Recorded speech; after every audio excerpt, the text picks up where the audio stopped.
I'm Purushothaman. I work with NASSCOM here in Chennai office. Thank you for inviting me here.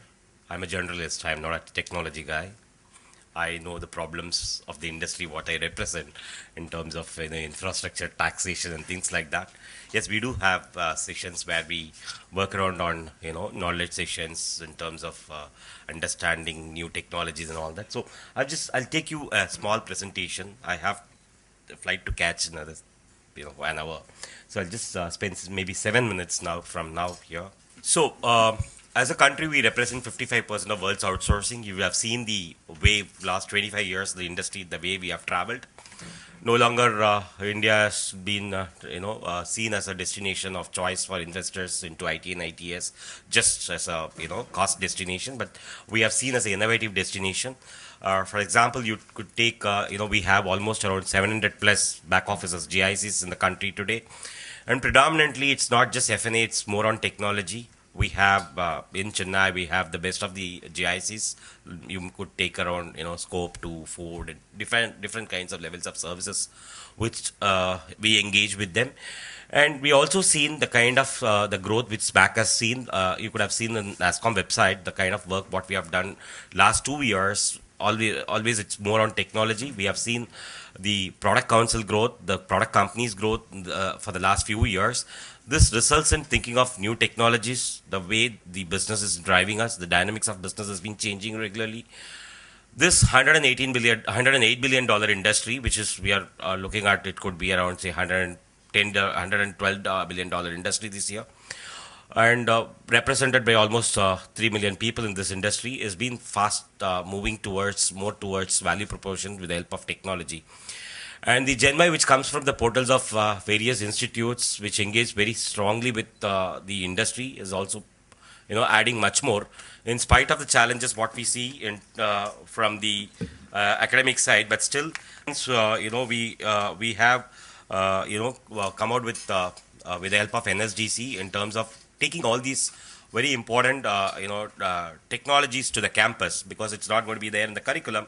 So we work with all the stakeholders of the business. For example, NASSCOM works very closely with the industry by itself in terms of sharing knowledge, understanding the challenges of business, and then with the government in terms of policy advocacy, and then with academicians in terms of getting the knowledge to the academic institutes, and then creating the right talent which helps the industry in turn, because we recruit almost 60% freshers year after year, and we need people with more technology, more current understanding of the business. And then we work with the media in terms of creating visibility for brand India as an investor's choice of destination. These are 4 stakeholders we predominantly work. So this is part of the presentation which we made a few days back in Hyderabad. I just want to run you through. It's around 7-8 slides. So this is big data. As a definition, it is a data which is scalable, diversified, and complexity is required. The challenges are new architecture, techniques, algorithms, and analytics to manage it and extract value and hidden knowledge from it. 44 times increase from 2009 to 2020, which is expected, and from 0.8 zettabytes to 35 zettabytes. This is what is the numbers which we are talking about in terms of the volume being increased exponentially. And it's various forms of data, various formats, types, structures, text, numerical, images, audio, video, sequences, time series, social media data, multi-dimensional arrays, etc., static versus streaming data. These are all the various variety which is involved, and the velocity, the speed. Data is being generated fast and need to be processed fast. And online data analytics, late decisions lead to missing opportunities, which is what people would definitely don't want to do that. And we have given some examples of e-promotions, healthcare monitoring, and all that, just to give a perspective. So this is just to give you some information which we have collated. People spend more than 144.8 billion email messages which is sent a day, and people and brands on Twitter send more than 340 million tweets a day. People on Facebook share more than 684,000 bits of content a day. So it goes on and on. WordPress bloggers publish close to 350 new blogs, which is getting posted every minute. The mobile web receives 270 new participants a minute.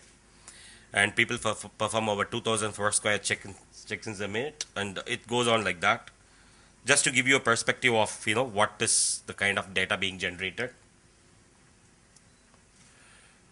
So big data is nothing but transactions plus interactions plus observations. You could see the way the increasing data variety and complexity, which we started from ERP, moved on to CRM, web, and that's what is big data today for us. It's all but nothing but volume, velocity, and variety. So, yeah.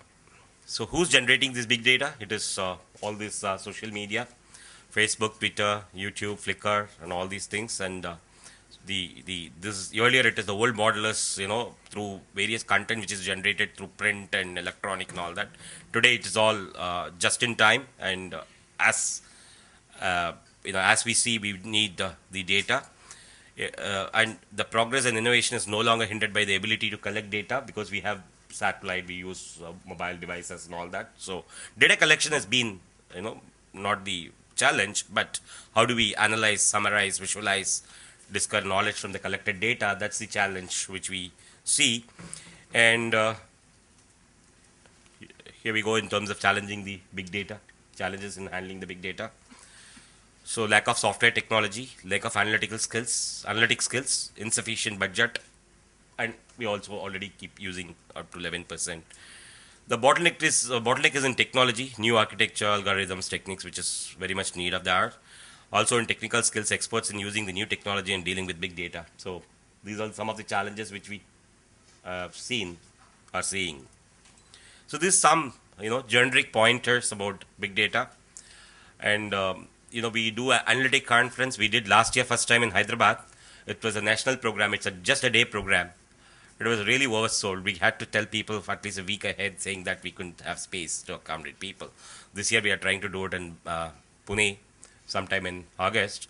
The reason for me to tell you is that there is a lot more work which is happening in domestic market, particularly on retail, healthcare, pharma, telecom, and manufacturing, which we engage very strongly with the Retail Association of India, Automobile Component Manufacturers Association of India. And it goes on with all these associations. We work very strongly with pharma and healthcare also.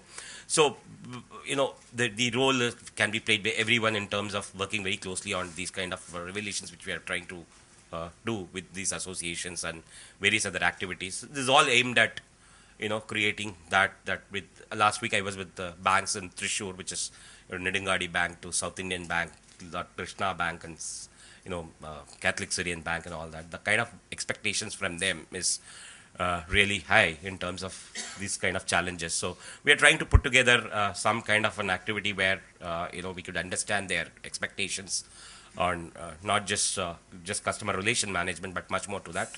We are also working with the local Retail Association of India, which is very local, which is from your Saravana stores to Joyalikas and Josalikas and various other domestic market, which is kind of data which they have been collecting, and the kind of work which they are trying to do is really great. So domestic is an opportunity which we have started working. So we'll be very happy if you could write to us, be part of this kind of work what we are trying to do in this market. Happy to be here. Thank you very much, and wish you a great day. Thanks.